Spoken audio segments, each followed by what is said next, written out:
bonsoir, très heureux de vous retrouver sur cette télévision, le RTB. C'est le journal des régions qui vous ouvre cette porte. Les acteurs de la justice de l'autorité nationale de lutte contre la corruption, la NLC, se sont retrouvés ce vendredi à l'Infosec à Cotonou. Ils réfléchissent sur une relation stratégique entre les deux relations. Entre les deux institutions. C'est à la faveur d'un atelier sur le thème ANLC, Justice, une nouvelle alliance pour une meilleure gouvernance. Les détails avec Aurélie Sauton et Simon Villon qui ici nous indiquent le cadre dans lequel s'inscrit cette séance. Cette séance de réflexion s'inscrit dans le cadre du renforcement des relations entre l'Autorité nationale de lutte contre la corruption, ANLC, et la justice. Une collaboration voulue par la loi portant lutte contre la corruption et autres infractions connaissent en République du Bénin. Il s'agit d'un partenariat stratégique pour une plus grande efficacité de cette lutte. Les réflexions tournent autour du thème ANLC Justice, une nouvelle alliance pour une meilleure gouvernance au Bénin. Il s'agit pour le présent atelier de réfléchir et de présenter un état des lieux sur la collaboration entre l'Autorité nationale de lutte contre la corruption et la justice, de trouver des mécanismes pour rendre plus effective la dénonciation par l'Autorité nationale de lutte contre la corruption au procureur de la République des faits relevant de la corruption, de rendre plus fonctionnelles les dispositions de la loi portant organisation judiciaire qui portent sur la constitution de partie civile pour l'Autorité nationale de lutte contre la corruption sur les faits de corruption, de définir les modalités pour rendre plus effectives les demandes de concours de la justice auprès de l'Autorité nationale de lutte contre la corruption, d'identifier les thématiques pour des activités de sensibilisation dans le cadre de la lutte contre la corruption au regard des infractions récurrentes dont la justice a connaissance.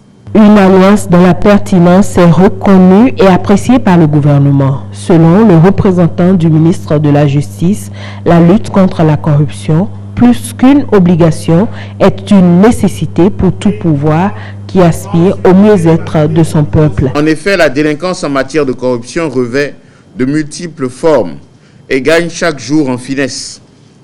Devant une telle situation, il est plus que nécessaire pour les différents acteurs de cette lutte de consolider leurs relations et conjuguer leurs efforts. Au cours des travaux de cet atelier, les participants devront examiner l'étendue et les limites de la collaboration entre les deux institutions afin de proposer de nouvelles pistes pour une amélioration des moyens de lutte contre la corruption au Bénin. D'un atelier à un autre, parlons promotion et partage de formation sur l'accréditation. C'est une initiative du ministère de l'Industrie et du Commerce qui vise à faire connaître davantage le système ouest-africain de l'accréditation SOAC à travers le programme Système Qualité de l'Afrique de l'Ouest. Compte rendu de Huguette Ondelo avec Alain Tam, cette interrogation, quelle place pour la qualité des produits et services au sein des États de l'Afrique occidentale? La qualité des produits et services reste une préoccupation majeure des États. Au Bénin, plusieurs actions sont menées pour apporter des réponses concrètes à cette préoccupation. La création du SOAC, Système ouest-africain d'accréditation, en juin 2010, avec pour mission essentielle de gérer la politique communautaire en matière d'accréditation, vient assurer la promotion et le développement de la qualité dans les secteurs d'activité économique. La présence du SOAC dans notre espace régional présente des avantages indéniables pour nos pays, en ce sens qu'elle apporte une plus grande confiance dans des données fournies par les organismes d'évaluation de la conformité, pouvant servir de base pour des décisions ayant un impact sur l'économie, la sécurité, la protection de la santé et de l'environnement. L'opéralisation du SOAC permet aux bénéficiaires, que sont les laboratoires, les organismes de certification et d'inspection, de se faire accréditer à moindre coût. 6 organismes d'évaluation sont désormais accrédités par le SOAC. Il s'agit entre autres du laboratoire d'étalonnage de masse de l'Agence nationale de normalisation de métrologie et de contrôle qualité du Bénin. Le 11 juin prochain, les candidats au certificat d'études primaires vont démarrer les compositions. Cet examen a vu défiler des années durant plusieurs générations d'apprenants. Mais aujourd'hui, l'on se pose la question de savoir si le diplôme du CEP a toujours sa valeur et son importance. Ariane Da Silva et Françoise Zinsou se sont intéressés au sujet. Le CEP, sa place dans le cursus scolaire. Le certificat d'études primaires est un diplôme de base qui sanctionne la fin des études primaires. Auparavant, avec ce diplôme, on pouvait se faire une place sur le marché de l'emploi. Mais aujourd'hui, le constat est tout autre. Bon, actuellement, le CEP n'a plus la valeur comme en temps. Parce qu'avant, par exemple, quand vous avez le diplôme du CEP, c'est que vous pouvez postuler à n'importe quel concours. Vous pouvez postuler à n'importe quel concours, vous pouvez aller à la douane, à la police, un peu partout à la poste. En temps aussi, avec le CEP, vous pouvez être moniteur, vous pouvez enseigner. Alors qu'actuellement, le minimum maintenant, c'est le bac, sinon plus. Plusieurs facteurs peuvent expliquer ce fait.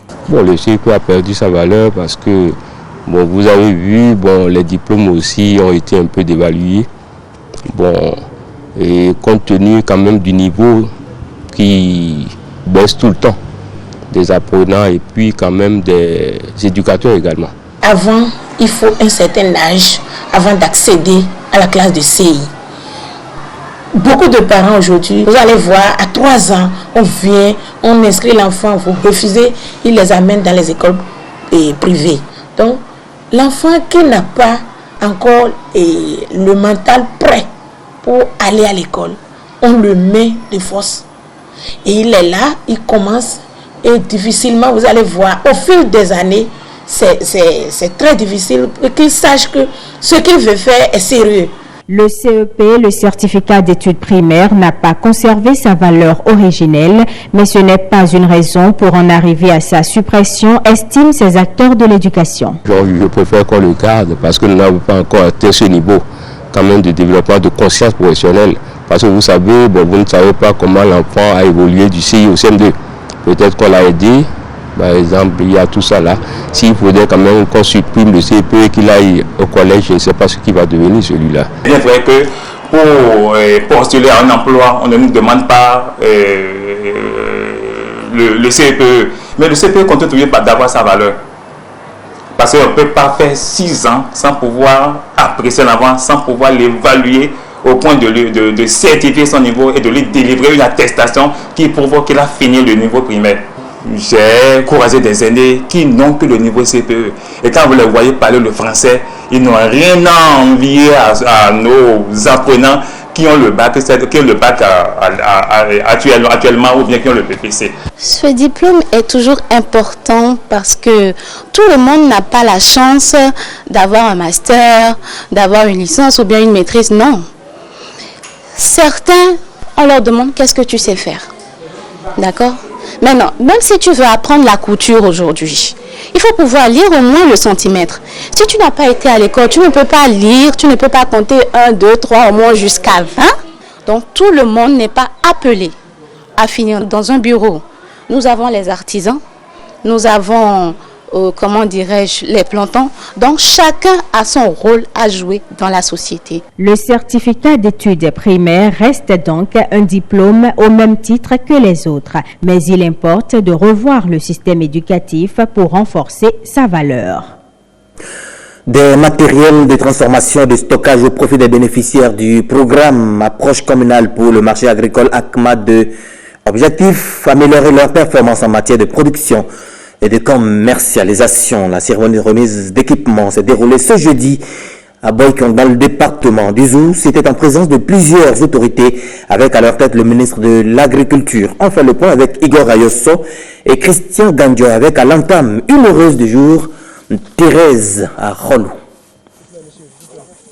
Thérèse Arolou, une des bénéficiaires du programme ACMA 2, reçoit des mains du ministre de l'Agriculture la clé de son tricycle et d'autres équipements dont elle a besoin pour une bonne production. Financée par le Royaume des Pays-Bas, la phase 2 du programme Approche communale pour le marché agricole entend par ce geste contribuer à l'amélioration de la sécurité alimentaire et nutritionnelle des populations rurales. L'objectif global de la présente activité est de doter les bénéficiaires d'équipements de transformation et de commercialisation pouvant leur permettre d'améliorer leurs performances en matière de transformation des produits agricoles qu'ils mettent sur le marché. La mise en place de ces équipements prend en compte 11 communes des 4 départements d'intervention du programme. Il s'agit du Zou, des collines, de l'Ouémé et du plateau. Au nombre des équipements mis à la disposition des producteurs et transformateurs, on peut citer 11 râpeuses de manioc, 15 presses de manioc et une presse de noix de palme, 5 cuiseurs et 2 malaxeurs pour noix de palme, 8 tricycles, 30 bassines, 27 poêles et 250 tonneaux de 250 litres pour le stockage de l'huile de palme. En tout, 249 équipements d'une valeur de plus de 21 millions de francs CFA. La mise à disposition de ces équipements devrait augmenter de 30% les volumes de produits transformés et en améliorer la qualité. Un gros soulagement pour les bénéficiaires. Nous, acteurs des pôles d'entreprises agricoles appuyés par le programme ACMA 2, sommes très fiers de bénéficier de ces équipements. Sincèrement, comment ne pas dire merci? Merci. Nous les utiliserons méthodiquement, suffisamment et correctement. Dans son choix de contribuer à l'amélioration de la sécurité alimentaire des populations rurales, le programme ACMA 2 peut compter sur le soutien de l'exécutif.